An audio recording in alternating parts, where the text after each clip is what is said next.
The blood-curdling scream cut through the peaceful Saturday afternoon at Oakwood Park, turning Zachary Foster's attention from his daughter's beaming face to the commotion across the playground. Without hesitation, he knelt before 6-year-old Lily, placing his hands gently on her shoulders. "Stay right here on this bench, Princess. Daddy needs to help someone. Don't move, okay?" he said firmly, his eyes conveying the seriousness of his request. Lily nodded solemnly, clutching her stuffed rabbit tighter. "I promise, Daddy." Zach sprinted across the playground toward the small crowd gathering around the walking path. His EMT training from years ago kicked in automatically as he pushed through the onlookers. "Please, give her some space," he called out, dropping to his knees beside a woman lying on the pavement.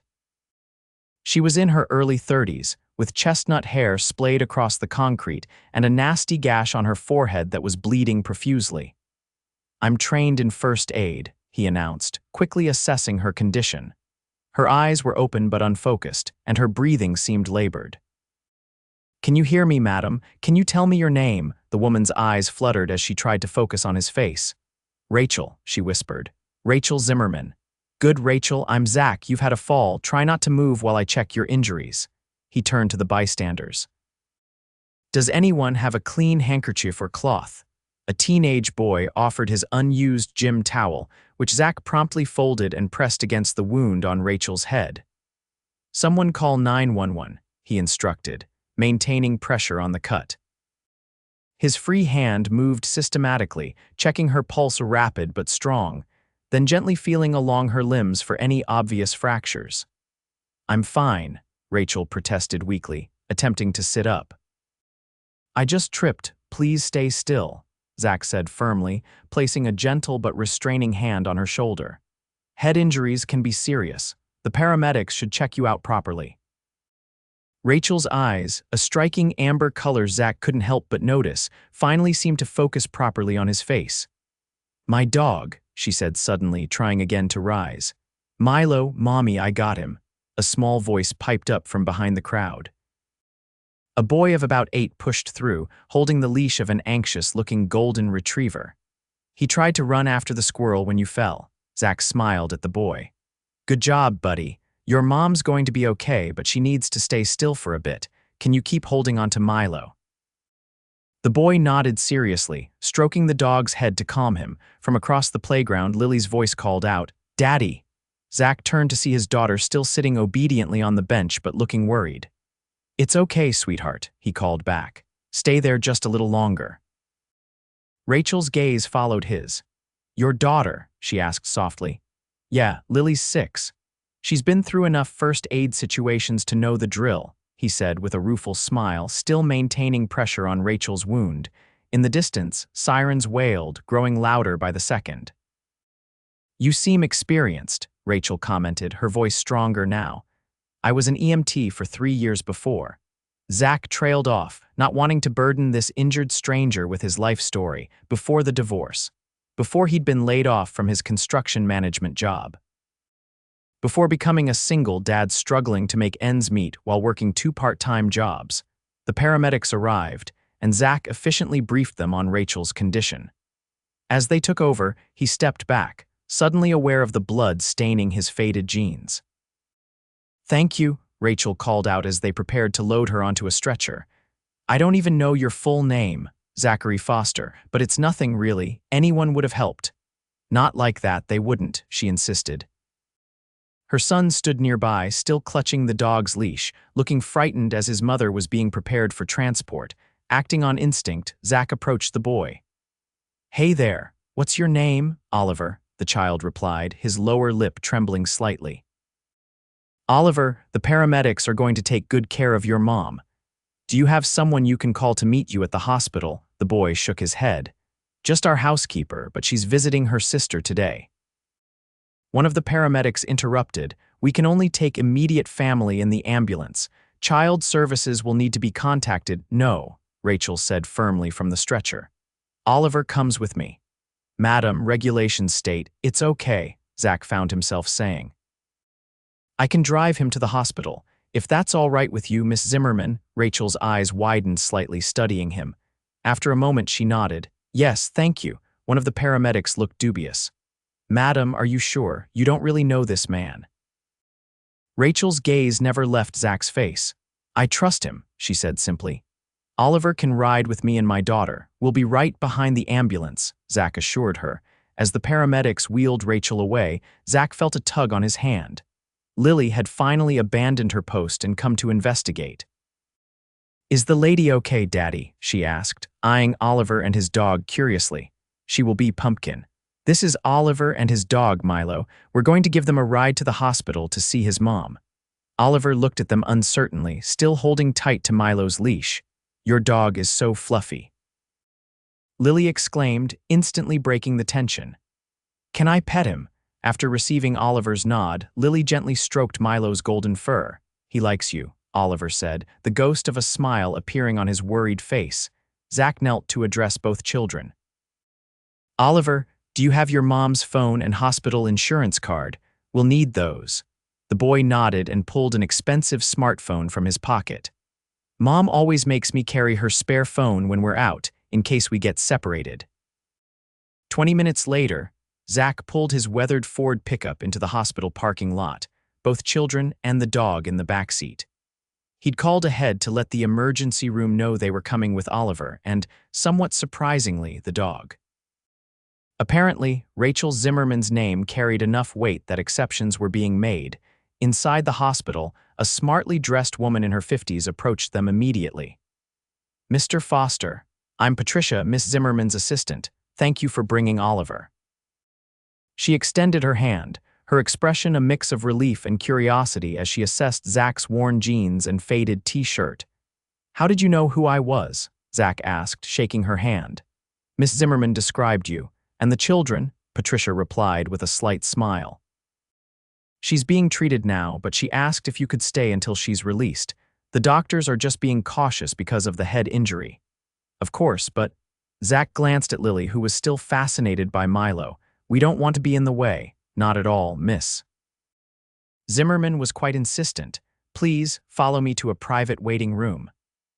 The waiting room turned out to be more like a luxury lounge, with comfortable sofas, a stocked mini-fridge, and even a small play area. "This isn't your standard hospital waiting room," Zach commented, raising an eyebrow. Patricia smiled thinly. "Miss Zimmerman sits on the hospital's board of directors. Can I get you anything? Something for the children to eat, perhaps?" After Patricia left to arrange snacks, Oliver settled on the floor with Milo while Lily joined him, the two children already forming a bond over their shared love of the gentle dog. "Your dad was really brave," Oliver told Lily. "Mom says most people don't know what to do in emergencies." "Daddy helps people all the time," Lily said proudly. "He used to ride in ambulances before I was born." Zach smiled at his daughter's simplification of his former career, but felt a pang of nostalgia for the days when he'd had a clear purpose, a stable income, and a complete family. 2 hours and several games of I Spy later, Patricia returned. "Miss Zimmerman has been cleared to go home. She has a mild concussion and needed 12 stitches, but there's no serious damage. She'd like to thank you personally before you leave." They were led to a private room where Rachel sat on the edge of the bed, a neat white bandage covering part of her forehead.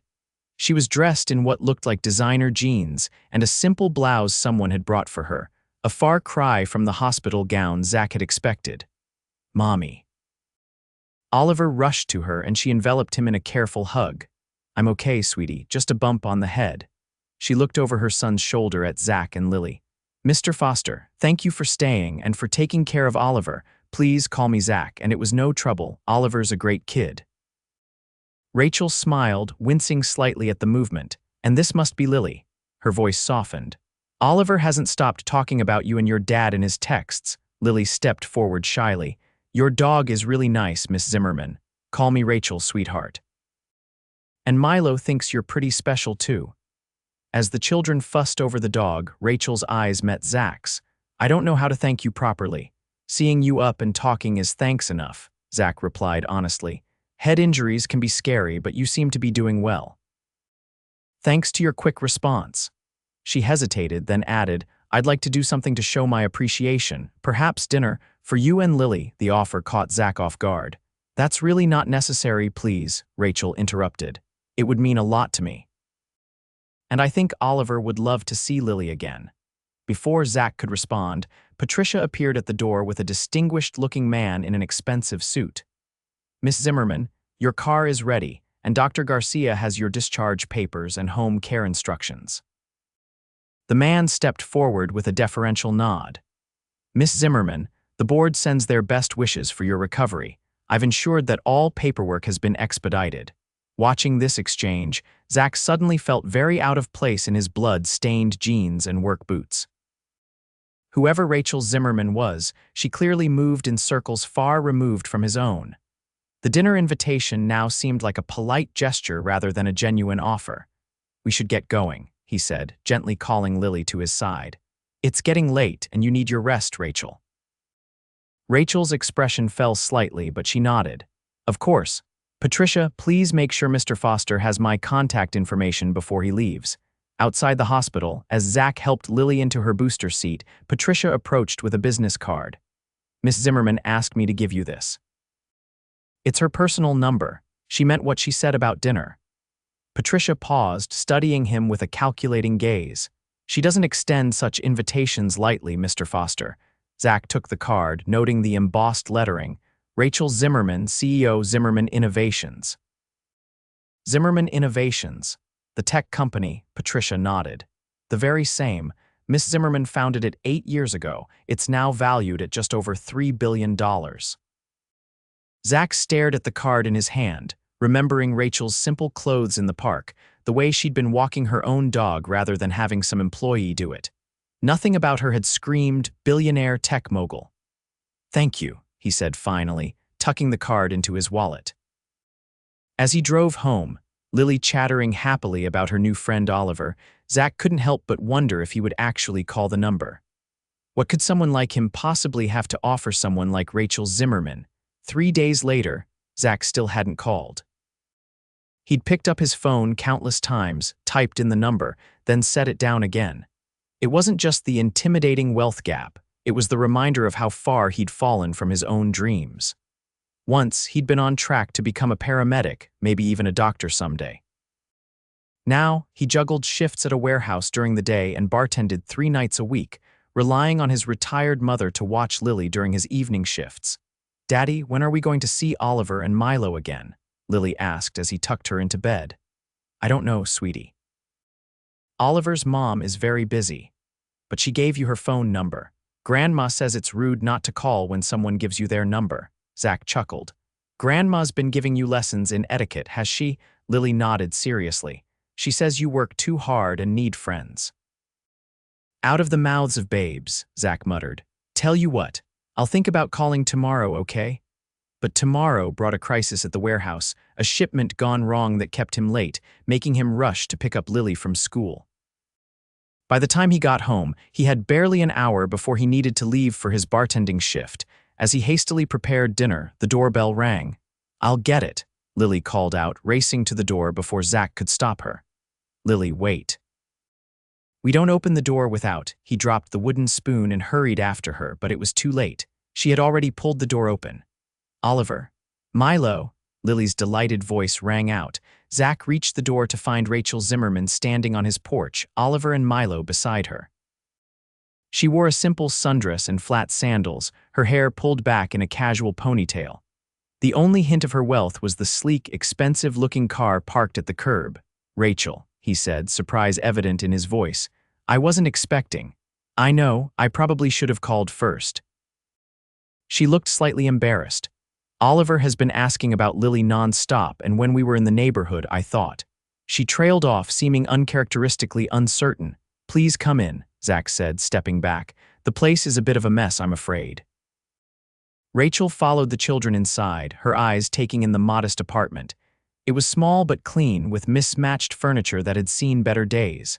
Lily's artwork decorated the refrigerator, and textbooks were stacked on the coffee table. You're in school, Rachel asked, noticing the books.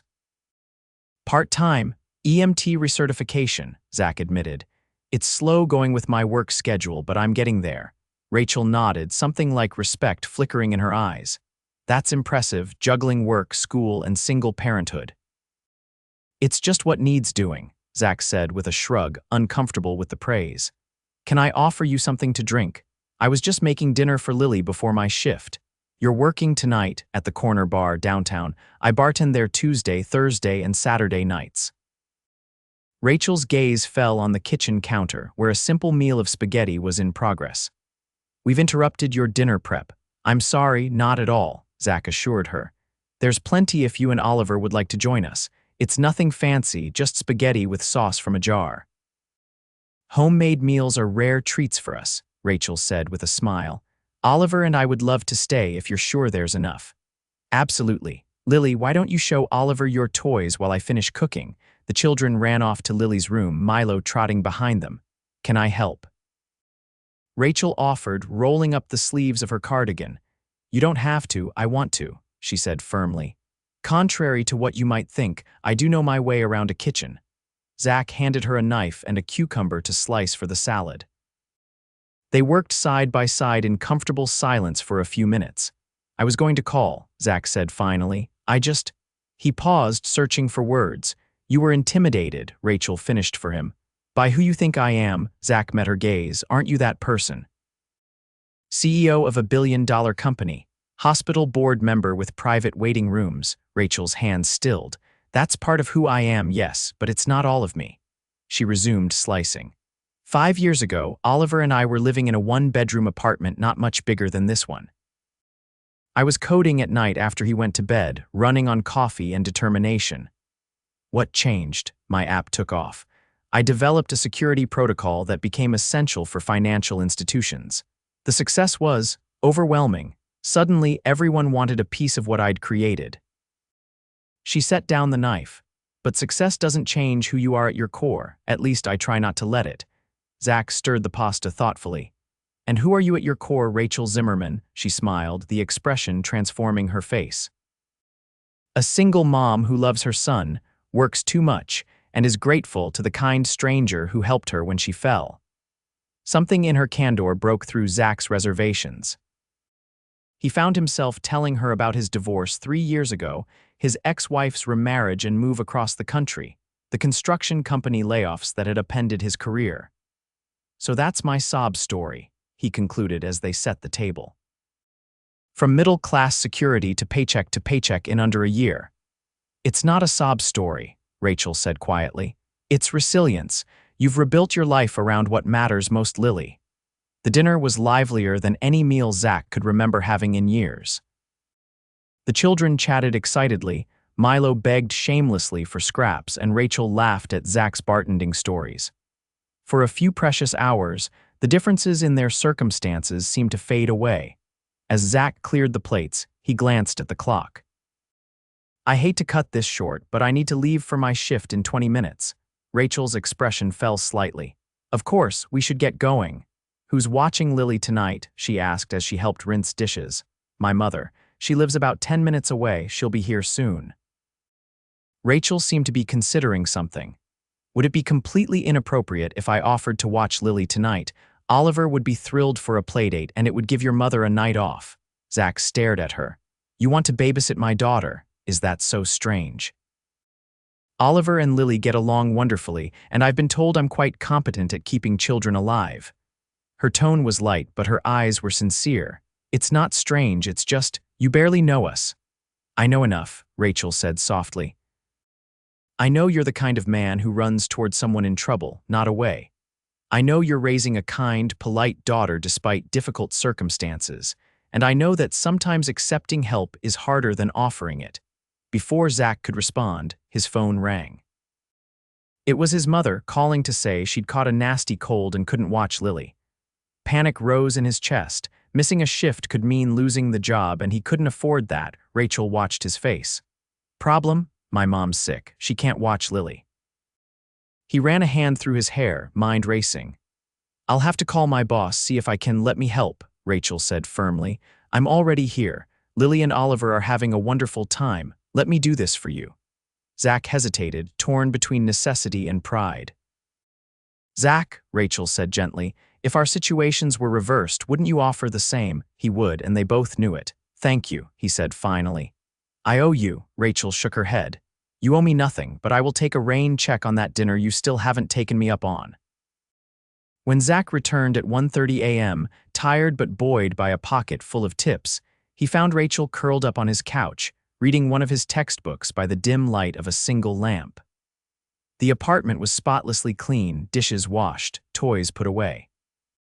The children conked out around 9, she whispered, setting aside the book. They built a fort in Lily's room and insisted on sleeping in it. You didn't have to clean up, Zach said, touched by the gesture. Rachel shrugged. It gave me something to do. Your EMT materials are fascinating, by the way. Not as fascinating as running a tech empire, I'd imagine. Different kind of fascinating. She stood, gathering her purse. I should get going. Thank you, Rachel, seriously. She paused at the door. Have dinner with me. A proper dinner, just the two of us. No children, no interruptions. The invitation hung between them, fraught with possibilities and complications. Yes, Zach said simply. I'd like that. Their first official date was at a small Italian restaurant where the owner knew Rachel by name, but treated her like any other valued customer. Zach had worried about feeling out of place, but Rachel had chosen the venue perfectly upscale enough to feel special but not so fancy that he felt uncomfortable in his one good shirt. How's the recertification going? She asked as they shared a tiramisu, slowly. I passed the written exam, but the practical is next month and finding time to practice the skills is tough. Rachel twirled her spoon thoughtfully. What's your end goal? Back to EMT work full-time, eventually. The dream is paramedic training after that, but one step at a time. You'd be excellent. You have a natural calm in crisis situations.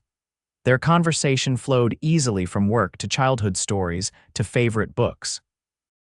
Rachel spoke about building her company from scratch, the challenges of maintaining her values as the business grew, and her determination to raise Oliver with a sense of normalcy despite their wealth. That's why we were at the public park, she explained. I want Oliver to experience real life, not just the privileged bubble that money can create. Is that hard, balancing that normalcy with your position? Rachel nodded. Constant vigilance. It would be so easy to let the lifestyle take over, to delegate parenting to staff, to lose touch with what matters. She reached across the table, her fingers brushing his. That's why meeting you has been so grounding. By their third date, it was clear to Zach that what was developing between them was more than casual. Rachel had begun helping him study for his practical exam, using her surprising knowledge of first aid procedures to quiz him during their phone calls. Where did you learn all this? He asked one night as they sat on his couch after the children were asleep. Oliver and Lily had become inseparable, with playdates at least twice a week. My father was a doctor, Rachel explained. He died when I was in college, but he taught me enough basic medical knowledge to make me dangerous at dinner parties. I'm sorry about your father, Zach said, covering her hand with his. Was he proud of your success? He never saw it. The company took off after he was gone. Her voice held old sorrow. But I think he would have been proud that I've used some of the proceeds to fund medical research in his name. As weeks turned into months, their families began to intertwine naturally. Sunday picnics became a tradition, with Zach's mother joining them when her health permitted. Patricia, once formal and slightly suspicious of Zach, now greeted him warmly and kept his favorite coffee stocked at Rachel's house. The wealth difference that had once seemed an insurmountable obstacle faded into the background of their relationship. There were still moments of adjustment, like when Rachel casually mentioned flying her team to Tokyo for a meeting, or when Zach had to explain why he needed to fix the truck himself rather than take it to a mechanic, but they navigated these differences with increasing ease. 6 months after their first meeting in the park, Zach passed his paramedic entrance exam, earning a spot in the competitive training program and a modest stipend that meant he could finally quit the warehouse job. I'm so proud of you, Rachel said, kissing him deeply after he shared the news. I couldn't have done it without you, he admitted. Your support, the time you gave me to study, you did the work, she corrected firmly. All I did was believe in you. That night, after a celebratory dinner with the children, Rachel pulled Zach aside while Lily and Oliver played a board game. I've been thinking, she said, a note of nervousness in her voice that he rarely heard. Our lease is up next month on the downtown apartment.